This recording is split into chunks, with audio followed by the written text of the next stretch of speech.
Assalamualaikum warahmatullahi wabarakatuh.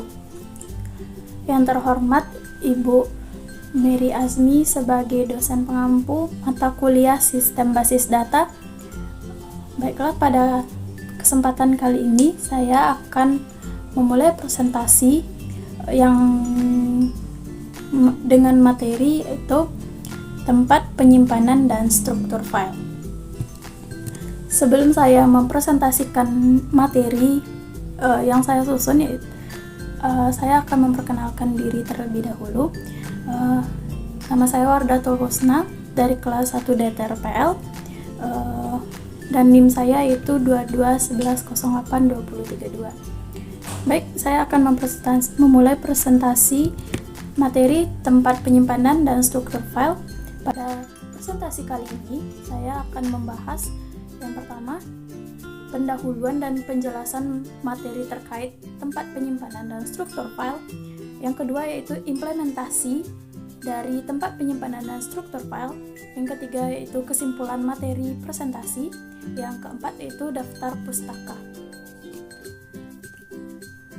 Oke, materi pertama yaitu akan dibahas tentang pendahuluan dan penjelasan materi terkait. Pendahuluan, pada tahap pendahuluan ini saya akan mempresentasikan tentang pengertian tempat penyimpanan dan struktur file pada database. Apa sih pengertian tempat penyimpanan dan struktur file itu?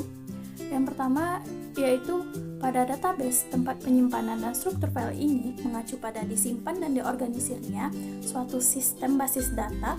Tujuannya itu supaya dapat diakses dan dikelola dengan efisien. Dan berikut adalah gambar tentang hierarki struktur penyimpanan yang dimulai dari tingkat bawah yaitu magnetic types, yang kedua dilanjutkan oleh optical text di atasnya. Di atasnya itu ada magnetic disk, dan dilanjutkan di atasnya ada flash memory, dan dilanjutkan dengan main memory, dan puncak paling atas yaitu change. Dan proses ini bergulir dari ke bawah ke atas terus. Selanjutnya yaitu hierarki struktur penyimpanan terbagi dari 3. Yang pertama itu primary storage atau media tercepat tetapi datanya tidak permanen. Pada primary storage ini memori disimpan secara tidak permanen atau disebut dengan volatile memory change dan main memory. Selanjutnya itu secondary storage. Secondary storage merupakan level berikutnya dari hierarki. Pada secondary storage ini data tersimpan secara permanen, kecepatan aksesnya sedang, disebut juga dengan online storage. Contohnya yaitu flash memory, magnetic disk, dan solid state disk. Selanjutnya yaitu ada tertiary storage. Tertiary storage merupakan level terendah dari hierarki, dan data yang disimpannya itu permanen atau disebut juga dengan offline storage. Contohnya yaitu magnetic tape. Materi selanjutnya akan dibahas yaitu mekanisme magnetic hard disk. Yang tersedia pada gambar ada gambar tentang magnetic hard disk yang ada piring-piringannya yang menggambarkan tentang magnetic hard disk tersebut. Selanjutnya itu ukuran performa dari disk. Yang pertama yang akan dibahas yaitu tentang access time-nya. Access time yaitu waktu yang dihitung sejak perintah read atau write dikeluarkan sampai ketika proses data dimulai. Terdiri dari seek time atau waktu yang diperlukan untuk memposisikan lengan pembaca cakram ke track yang diinginkan. Biasanya seek time ini mempunyai waktu rata-rata yaitu berdua dari read time terburuknya, dan jika dikonversikan itu bisa mencapai 4-10 milidetik pada hard disk pada umumnya. Yang kedua yaitu ada rotational latency, yaitu waktu yang diperlukan sektor yang akan dibaca berada di bawah head. Rata-rata latency itu berada di setengah latency yang terburuk atau sekitar 4-11 milidetik pada hard disk pada umumnya. Selanjutnya itu ke ukuran performa yang akan dibahas. Data transfer rate. Data transfer rate ini yaitu waktu yang dibutuhkan sebuah data dapat diambil dari tempat disimpan ke dalam hard disk. Yaitu ada beberapa disk dimungkinkan berada pada disk kontraktor yang sama, sehingga kecepatan pada disk kontraktor tersebut juga penting. Waktu yang dibutuhkan biasanya oleh data transfer rate ini yaitu sekitar 25 sampai 100 MB per detik rate maksimal, lebih rendah dari track tracks yang berada di sisi dalam. Contoh dari data transfer rate ini yaitu ada ATA5 yang kecepatannya yaitu 66 MB per detik, atau SATA yaitu sekitar 150 MB per detik, dan lain sebagainya. Ukuran performa selanjutnya yaitu Mean Time to Failure atau bisa disingkat dengan MTTF. Yang MTTF ini yaitu rata-rata waktu yang diharapkan sebuah disk dapat bekerja tanpa adanya kegagalan. Umumnya Mean Time to Failure ini bekerja sampai 3-5 tahun. Kemungkinan kegagalan pada hard disk yang barunya itu sangat kecil karena dan MT akan menurun seiring bertambahnya umur disk. Karena seiring dipakainya Mean Time to Failure ini, maka performa hard disknya akan turun. Selanjutnya itu ada akses tempat penyimpanan. Yang pertama yang akan dibahas tentang database file dibagi-bagi menjadi beberapa unit penyimpanan dengan ukuran yang disebut dengan blok. Blok adalah unit pada lokasi, tempat penyimpanan dan juga transfer data. Selanjutnya itu DBMS, berusaha meminimalkan jumlah blok yang ditransfer antara disk dan memori, dapat mengurangi jumlah dari disk yang diakses dengan cara menyimpan sebanyak mungkin blok di dalam main memory. Selanjutnya ada itu buffer. Buffer adalah bagian dari memori utama yang tersedia untuk menyimpan kopi dari blok. Selanjutnya ada buffer manager. Adalah sebuah sistem yang bertanggung jawab untuk mengalokasikan buffer manager. Buffer manager sendiri ialah program memanggil buffer manager ketika mereka membutuhkan sebuah blok dari hard disk. Jika blok sedang berada di buffer, dikembalikan alamat dari blok di main memory.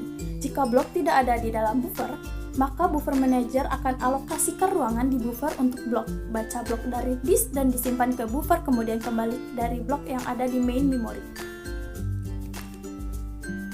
Selanjutnya yaitu ada buffer replacement policy. Sebagian besar dari sistem operasi menggunakan metode least recently used atau disingkat dengan LRU. Strategi LRU sendiri yaitu strategi untuk mekanisme pengganti data yang disimpan di dalam buffer. Jika space di buffer penuh, maka data yang tidak digunakan paling lama akan dihapus paling dahulu. Pindah blok atau blok di memori yang tidak diperbolehkan untuk ditulis kembali ke disk. Ada beberapa bagian dari buffer replacement policy. Yang pertama yaitu adanya metode toss immunity strategy. Toss immunity strategy tersebut yaitu data di buffer akan langsung dihapus setelah tuple atau baris data terakhir dari blok data tersebut selesai diproses.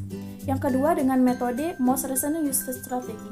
Sistem akan merubah status blok menjadi pinned block 2 yang sedang diproses. Setelah tuple terakhir pada blok yang bersangkutan telah diproses, blok tersebut akan di-unpin dan blok ini akan menjadi MRU. Selanjutnya yaitu tentang struktur file. Struktur file sendiri adalah sebuah database disimpan sebagai kumpulan dari beberapa file. Setiap file terdiri dari record-record yang berurutan. Record adalah kumpulan dari file. Record adalah kumpulan dari file. Salah satu pendekatan dari struktur file itu, asumsikan ukuran record adalah tetap. Setiap file mempunyai record dengan satu tipe yang sama. Yang ketiga, dengan setiap file digunakan oleh relasi saja. Untuk pendekatan ini, merupakan pendekatan paling gampang untuk diimplementasikan di struktur file ini. Struktur file terbagi dari tabel. Tabel yaitu struktur dasar dalam basis data yang digunakan untuk menyimpan data terkait. Yang kedua yaitu kolom. Kolom merupakan menggambarkan jenis data atau berisi dengan data-data yang merujuk pada tabel. Yang selanjutnya ada baris, yaitu mewakili entitas atau objek individual yang disimpan di dalam tabel. Struktur file pada database. Yang pertama ada yaitu file data. File data yaitu berisi tentang informasi aktual yang disimpan dalam basis data. Selanjutnya itu ada file index. File index sendiri yaitu struktur data tambahan yang digunakan untuk mempercepat operasi pencarian. Selanjutnya ada file log.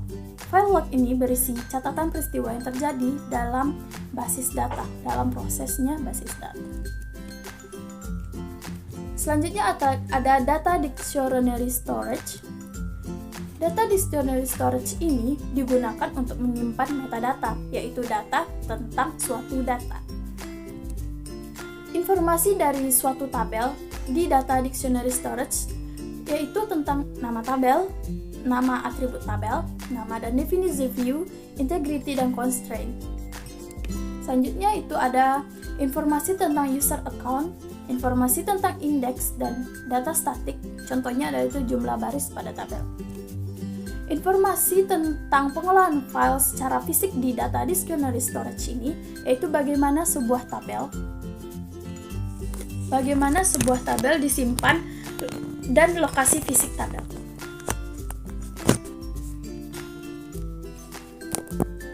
Yang selanjutnya yang akan dibahas yaitu tentang implementasi tempat penyimpanan dan struktur file ini. Yaitu pertama, tempat penyimpanan. Setiap tabel dalam basis data direpresentasikan oleh satu atau beberapa file di sistem operasi. Setiap baris dan kolom disimpan di dalam file-file kemudian dapat dikelola menggunakan operasi dasar. Penyimpanan berorientasi blok. Contoh implementasi ini, data tabel disimpan berurutan pada blok-blok ini. Yang kedua, pengimplementasian struktur file. Pada tabel, setiap kolom pada tabel mewakili atribut. Setiap tabel memiliki skema yang mendefinisikan nama kolom, tipe data, dan batasan lainnya. Yang kedua ada indeks. Indeks ini digunakan untuk mempercepat pencarian data dan dalam tabel.